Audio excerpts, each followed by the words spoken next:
Атырау облысына 185 дәрігер қажет. Атап айтсақ, өңірге анестезиолог, реаниматолог, жалпы практикалық дәрігер, акушер-гинеколог, пульмонолог және инфекционист секілді мамандар керек.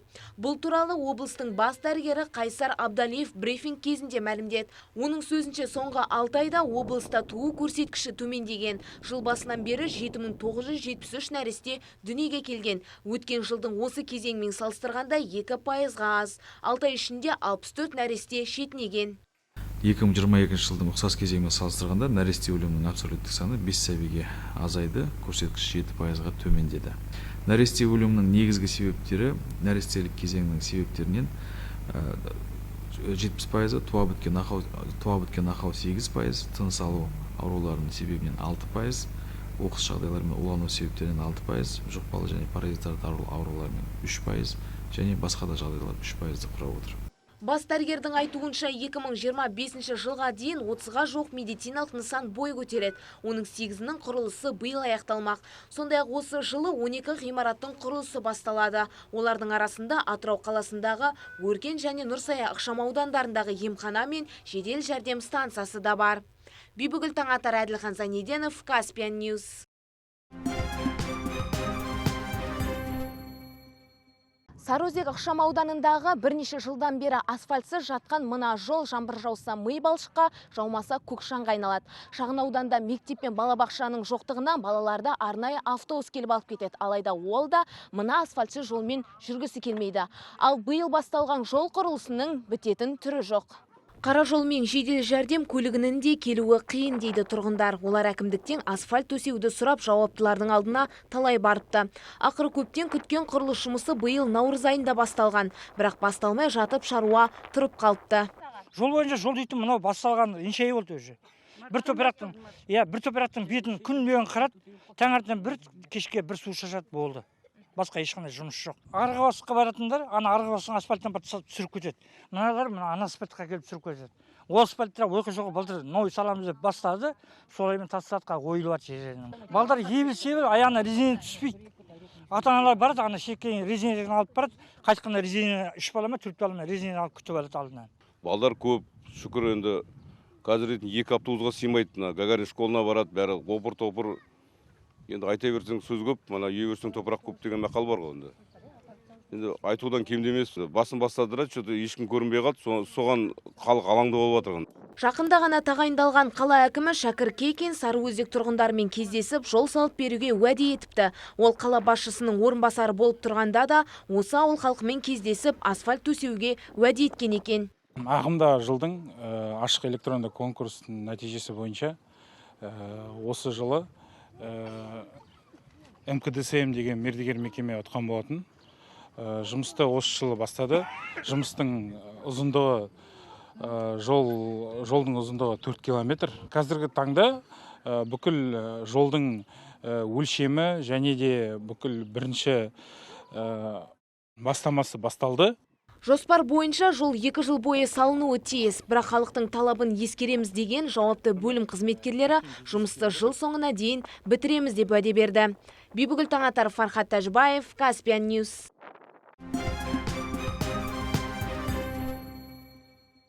Атырауда ерекше балалар бар ата-аналарға арналған сәттідей акциясы өтті. Акция аясында мүгедектігі бар балаларға логопед, дефектолог, психолог, массажист және аба мамандары бір күн бойы тегін қызмет көрсетті. Ата-аналарға тегін кеңес берілді.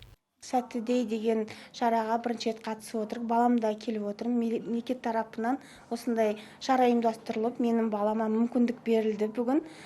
Осы центрда орталықтағы мамандарға консультация алып, балама қалай баламен жұмыс жасау керек екенін, қалай жаңағы ЛФК, авотерапия, жаңағы сугреттер қалай салу керек екенін балама сондай навыктерді көрсетіп, ұйымдастырған шараға көп рахмет.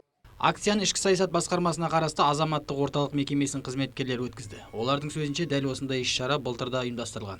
Бірақ ол кезде кәсіпкерлер әлеуметтік жағынан аз қамтылған және ерекше бала тәрбиелеп отырған отбасыларға азық-түлік киім-кешек алған кезде 10-15% жеңілдік жасайтын сертификат беріпті. Ал биыл олардың орнын қоғамдық қорлар алмастырған. Биылғы жылғы ерекшелігі оның үкіметтік ұйымдарымыздың өздерінің қызметтерін көрсетудеміз.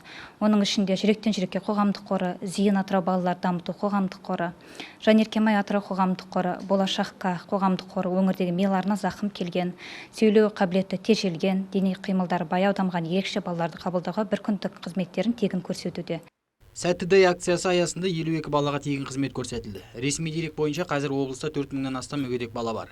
Азамат Қуатылов, Арқат Тәжібаев, Каспия Ньюс.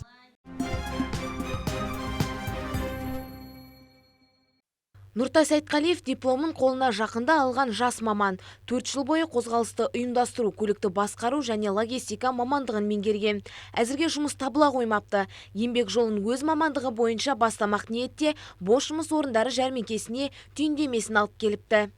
Жалпы ондай мағлұмат алдым, но бәрі қазіргі таңда мен мамандығым енді дамып жатыр да, логистика мамандығы бойынша әр жерде мысалы жүктерін тасымалдау бәрін осы логистика мамандығы жатқызғандықтан осы мамандықты таңдап түстім.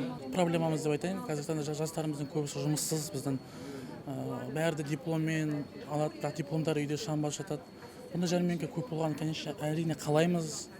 Осылай ұйымдастырып тұрса, жастарымызға да құттай болса, мүмкіншілік берсе, мүмкін ілініп кетер жұмыстарға. Нұртас секілді жұмыс іздеп жүрген тұрғындар үшін Аманат партиясының жастар рухы жастар қанатының бастамасымен бос жұмыс орындары жәрмеңкесі ұйымдастырылды. Оған аймақтағы 12 компания қатысып, өздеріндегі вакансияларды ұсынды. Оның ішінде Атырау мұнай өңдеу зауыты, Казтурборемонт, Экспертиз, ФСС, Интергаз Центральная Азия, мектеп өкілдері қатысып отыр. Және басқа да 12 мекеменің өкілдері қатысып, бүгін осы жәрмеңкенің жұмысына қатысып, өздеріне қажетті мамандардың ішіне іріктеу жұмыстарын жүргізіп, мамандарды жұмысқа қабылдайды. Бүгінгі жәрмеңке қатысып отқан мекемелер енді әртүрлі мамандықтар бойынша вакансияларды ұсынып отыр. Оның ішіне жұмысшы мамандықтар да бар, рабочий позициялар, тазалаушы да бар, аспазшы да бар, басқа да электрик, оператор, монтажник, көптеген инженерлік позициялар бойынша, инженер-электрик, инженер-механик, инженер-проектировщик, көптеген инженерлік позициялар бойынша, көбінесе оператор позициялар бойынша көптеген сұраныстар түсіп отыр. Атырау облысында қазір 19 мыңдай адам ресми жұмыссыз ретінде тіркеуде тұр. Оларды тұрақты жұмыспен қамту үшін жауапты мамандар ай сайын осындай іс-шара өткізіп тұрады. Бибігүл Таңатар, Ақылбек Кертаев, Каспия Ньюс.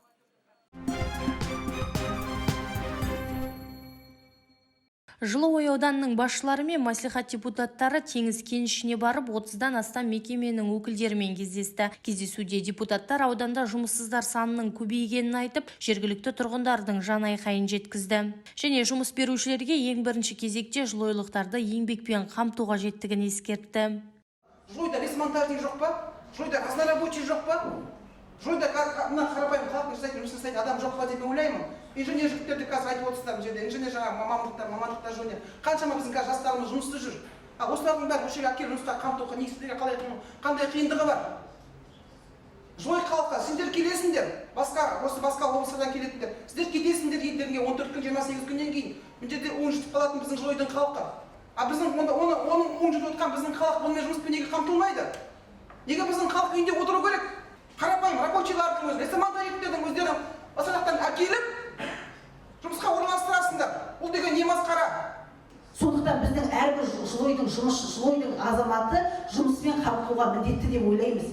Жаңа сіздерге айтып отыр ғой, енді үлкен специалистер жоқ емес, негізі бізде де бар. Бірақ оның өзінің жұмысқа кіруге әлі келе бермейді. Жаңа айтып отқан мәселенің бәрімен қосылып, ең азы техничкі болатын жаңағы аз-мұз жұмыстардың барлығы бізде бар, қайталап айта бермейміз оны. Бірақ соның өзін басқа ауданнан, басқа облыстан келетіні бізді қынжылтады. Әрине бәріміз бір Қазақстанда өмір сүреміз.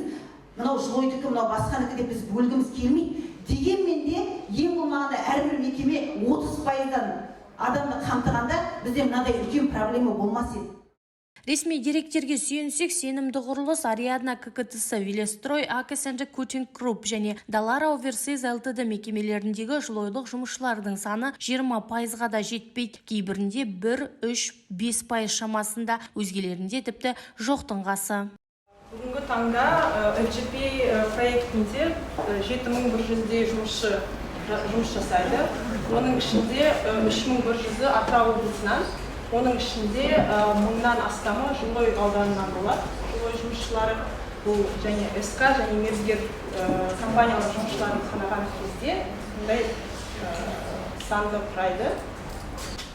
Компаниямыз бүгінгі таңда Жылыой және Атырау облыстарынан жұмысшыларды жұмыспен қамтуға тырысқан. Жыл басында аудандағы жұмыссыздар саны 1000 болса, қазір 4000-ға жуықтаған. Олардың санын азайту үшін бірқатар іс-шара жүзеге асырылуда, дейді Мансап орталығының басшысы. Қажетті мамандыққа оқыту және бос жұмыс орындары жәрмеңкесі де өткізіліп тұрады, бірақ еңбекпен қамтылмаған тұрғын саны ай сайын көбейіп барады. Ақмоншақ Абылхасова, Думан Абылхайыров, Каспий Ньюс, Жылыой ауданы. Жылыой ауданында кәріз құдығынан 2 адамның денесі табылды. Тереңдігі 7-8 метр болатын құдықта жатқан олардың мәйітін жергілікті тұрғындардың бірі көріп тиісті орындарға хабарлаған. Қайғылы оқиға Жаңа Қаратон кентінде болды. Қаза тапқан 2 ер адам Жылыой су мекемесінің қызметкері.